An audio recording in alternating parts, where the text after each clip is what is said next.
pratiquement 15 ans après ces événements, est-ce le moment pour Laurent Gbagbo de saisir la Cour pénale internationale pour de tels faits? D'abord, ce qu'il faut dire, c'est que la question, c'est de savoir si la saisine est un combat juridique ou bien politique. Politique. Mais je pense que juridiquement, cette saisine a peu de chances de prospérer. Pourquoi? Tout simplement parce que la CPI n'a pas la compétence de rouvrir un dossier qu'elle a déjà jugé. Et souvenez-vous qu'en 2019, le président Laurent Gbagbo a été acquitté. Et en 2021, l'acquittement a été confirmé en appel. Et d'où ça relaxe. Et donc, en droit international, la Cour est incompétente de se saisir d'un dossier qu'elle a déjà jugé définitivement. Sauf s'il y a des faits graves, mais de façon exceptionnelle. Or, en Côte d'Ivoire, ça n'en est pas le cas. Et donc, du coup, comme cette expression latine le dit, qu'on appelle ration temporis et materie, pour dire que définissant les limites et la compétence matérielle donc, de la Cour de se saisir de cette question. Donc, juridiquement, cette saisine ne peut pas prospérer parce que vous savez que la CPI, en ce qui la concerne, en ce qui concerne les individus, elle juge les individus pour des crimes de guerre, des crimes contre l'humanité ou bien pour génocide. La Cour ne juge pas des conflits politiques. Donc la nuance est de taille. Elle ne juge pas des conflits politiques. Et lorsque le président Laurent Gbagbo demande à ce qu'on fasse toute la lumière depuis 2002 jusqu'à 2011 pour connaître la vérité, mais la CPI n'est pas une cour qu'on appelle ça, c'est pas un tribunal historique pour définir la vérité sur les conflits. Non, c'est la responsabilité des individus quand il y a des conflits, en ce qui concerne les génocides, en ce qui concerne les crimes contre l'humanité, en ce qui concerne les crimes de guerre. Mais la CPI ne se prononce pas pour dire, dans un conflit politique, il y a un tel qui a eu raison, un tel autre n'a pas eu raison. Et donc, du fait même déjà que le président Laurent Gbagbo demande que les enquêtes partent antérieures en 2002, il y a une forclusion et un manque de compétence absolue de la CPI de se saisir de cette question pour pouvoir se prononcer. Donc, ce que je peux dire, c'est que sur le plan juridique, la saisine du président Laurent Gbagbo a peu de chances de prospérer.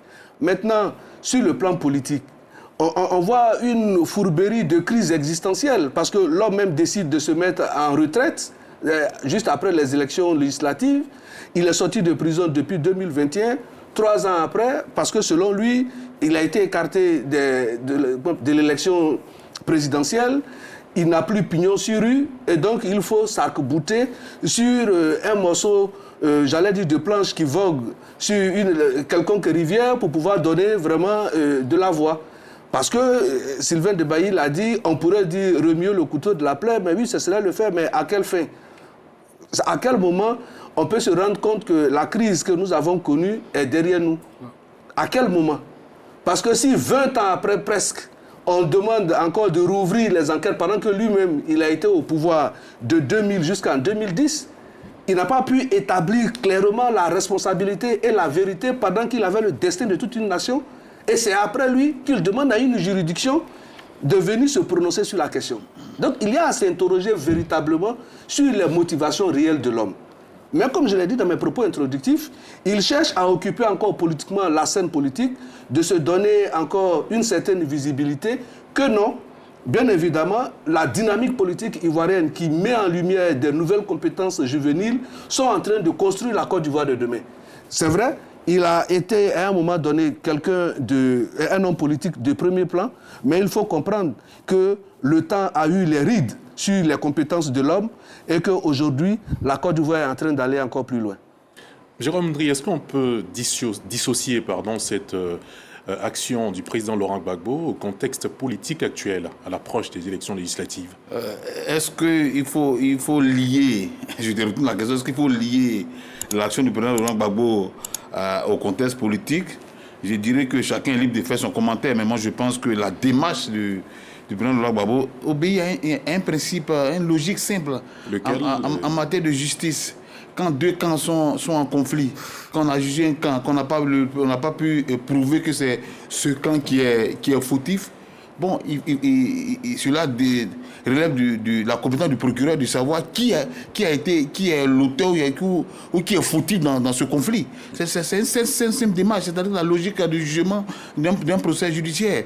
Mais bon, quand on essaie de pouvoir basculer cela sur le contexte politique actuel, moi je m'inscris en faux. Bon, là, quand Eric dit que la Cour n'a pas de compétence, là encore je m'inscris en faux, la Cour a une compétence. Le procureur l'a indiqué depuis 2019 à l'acquittement du président Laurent Gbagbo que les enquêtes vont se poursuivre. Ça, le bureau du procureur a dit ça plusieurs fois, que les enquêtes vont se poursuivre dans l'autre camp, parce qu'on sait que dans l'autre camp il y a eu des tueries, des exactions dans l'autre camp, donc les enquêtes vont se poursuivre. Ici Laurent Gbagbo, en écrivant ou en saisissant la Cour, la CPI, c'est juste réveiller un peu le dossier, puisque le dossier même encore en cours. Le bureau du procureur n'a pas encore bouclé ce dossier. Le dossier ivoirien n'est pas vidé, contrairement à ce qu'on croit. Le dossier ivoirien n'est pas vidé. Et quand Laurent Gbagbo indique que il faut essayer de prendre à partir de 2000. Rappelons-nous qu'en 2000, il y a eu ceux qui ont été les acteurs de la crise, il y a eu une amnistie en 2000. En 2010, il y a eu également une amnistie pour pouvoir balayer un peu les fautes. Mais cela, tant que ce dossier n'est pas encore vidé, je pense que la vérité ou la réconciliation prônée par tous les Ivoiriens ne pourra pas effectivement s'installer. Aujourd'hui, on parle de réconciliation de façon superficielle. On parle de réconciliation de façon superficielle. Les Ivoiriens ne sont pas réconciliés. Écoutez les gens. Vous voyez les rancœurs dans le cœur des gens. Allez-y à Djokwe, à Bangola, tous les pays. Vous verrez que les gens ont encore des rancœurs. Mais pour réparer tout ça, c'est pour réparer tout ça. Il faudrait que la justice soit faite pour que la vérité, une fois la vérité est connue, bon, la réconciliation viendra d'elle-même. On a d'autres pays en dehors de la Côte d'Ivoire ont connu le même processus. Quand on prend le Rwanda, ils ont connu le même processus. Et tout à l'heure, le débat parlait de justice transactionnelle. Bon, ça n'a pas été fait en Côte d'Ivoire, ça avait été suggéré, ça n'a pas été fait. Mais nous disons, je reviens pour dire que il ne faudrait pas que forcément nous puissions lier ce dossier au contexte politique actuel. C'est vrai, peut-être le timing choisi par le président Laurent Gbagbo a coïncidé, ça c'est mon analyse personnelle, a coïncidé avec peut-être l'investiture du président, le dossier de politique ivoirien. Mais au-delà de cette coïncidence, il faudrait que nous, de façon très froide, nous puissions nous asseoir pour analyser la démarche du président Laurent Gbagbo. Est-ce que le dossier ivoirien à la CPI doit être passé à perte et profit après l'acquittement du président Laurent Gbagbo? Je dis non. Il faudrait qu'on puisse poursuivre, puisque c'est deux camps qui étaient opposés dans ce conflit. On ne demande pas au procureur de venir juger un conflit. Mais le procureur a ouvert un dossier où des acteurs devaient être jugés. Et le bureau du procureur a indiqué que des enquêtes vont se poursuivre dans l'autre camp. Nous demandons, le président Laurent Gbagbo demande simplement au bureau du procureur de poursuivre, d'aller en profondeur de ce dossier pour que la vérité soit connue. Une fois la vérité est connue, je pense que les Ivoiriens peuvent se surpasser pour que la réconciliation s'établisse véritablement en Côte d'Ivoire. Bien compris. Sangaré Yacouba, votre opinion sur cette sortie du président Laurent Gbagbo? Je pense que c'est un combat politique. Il n'est pas dans une volonté de rechercher la justice. Comme vous l'avez dit, c'est plutôt un combat politique pour essayer vraiment d'exister dans un environnement politique aujourd'hui où il est quasiment dépassé par les événements. D'abord, il faut préciser que ce n'est pas une saisine en tant que telle, parce qu'à la CPI, il y a 3 modes de saisie. C'est 3 manières de saisir la CPI. C'est d'abord un État partie qui a ratifié le statut de Rome. Ensuite, le Conseil de sécurité de l'ONU et puis le procureur qui peut estimer lui-même d'ouvrir une enquête par rapport à des faits qui sont commis. Maintenant, la démarche que le président Laurent Gbagbo initie, c'est une démarche qui s'inscrit dans celle qui constitue à formuler une information, une plainte auprès du bureau du procureur qui va se saisir du dossier, analyser le dossier s'il y a nécessité d'ouvrir une enquête préliminaire par rapport à la requête qui lui a été soumise. On n'est qu'au stade embryonnaire d'une démarche, rien n'est dit qu'elle va aboutir parce qu'il y a des faits qui sont passés.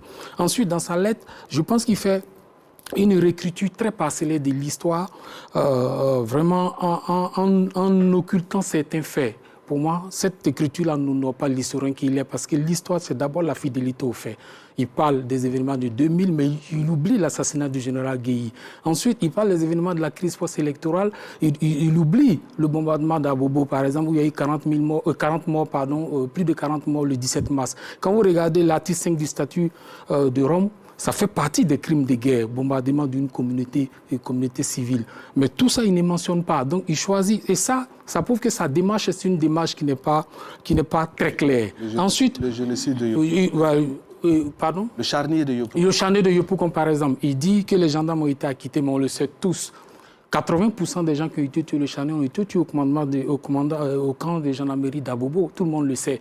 Et n'oublions pas qu'en 2003, il a pris une loi d'amnistie. Si vous permettez, je peux juste rappeler l'article 2. C'est la loi l'amnistie numéro 2003 numéro 2003-309 du 8 août 2023. À son article 2, il dit clairement, l'amnistie dit clairement, sont amnistiés de plein droit, quels que soient leurs auteurs, co-auteurs, complices militaires ou civils, et quelle que soit leur nature et les peines qu'elles ont entraînées ou sont susceptibles d'entraîner les infractions contre la sécurité de l'État, la défense nationale spécialement prévue et punie par les articles 155 à 168 du Code pénal. Et dans ces infractions, il y a évidemment les événements de 2000, où il y a eu les violences post-électorales entre lui et Guéhi. Ensuite, il y a les événements de septembre 2002. Tout ça... sont des commentaires? Non, tout ça, c'est dans la loi d'amnistie. Voici ces événements. En article 3, les événements sont lissés. Les événements du 17 et du septembre 2000, pour rafraîchir la mémoire, c'était les événements qu'on a baptisés le complot du cheval blanc. Ensuite, il y a les événements du 24, 25, 26, 27 octobre, les périodes où le président Gbagbo est venu au pouvoir après les événements. Il y a les événements du 4 et 5 décembre 2000, la manifestation du RDR qui a été sauvagement réprimée avec des viols et des tortures. Et il y a les événements du 7 et 8 janvier et puis à 18 et 19 septembre 2002. Quand on a fini de faire tout ça, on n'est pas encore venu, quand nous-mêmes, toi-même, vous-même, vous avez pris une loi d'amnistie pour effacer ce qui s'est passé. Vous ne pouvez pas encore, 25 ans, 23 ans après, vous réveiller comme un bon matin pour dire que vous saisissez la CPI pour que la CPI ouvre le dossier sur ça. Il y a vraiment un calcul manichéen derrière ça.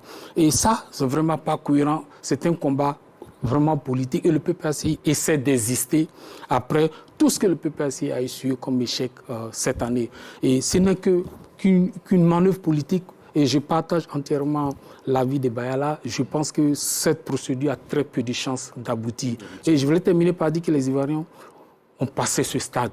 Aujourd'hui, ce quoi on a suivi, c'est la paix, la tranquillité. Vous dites que les Ivoiriens ne sont pas réconciliés.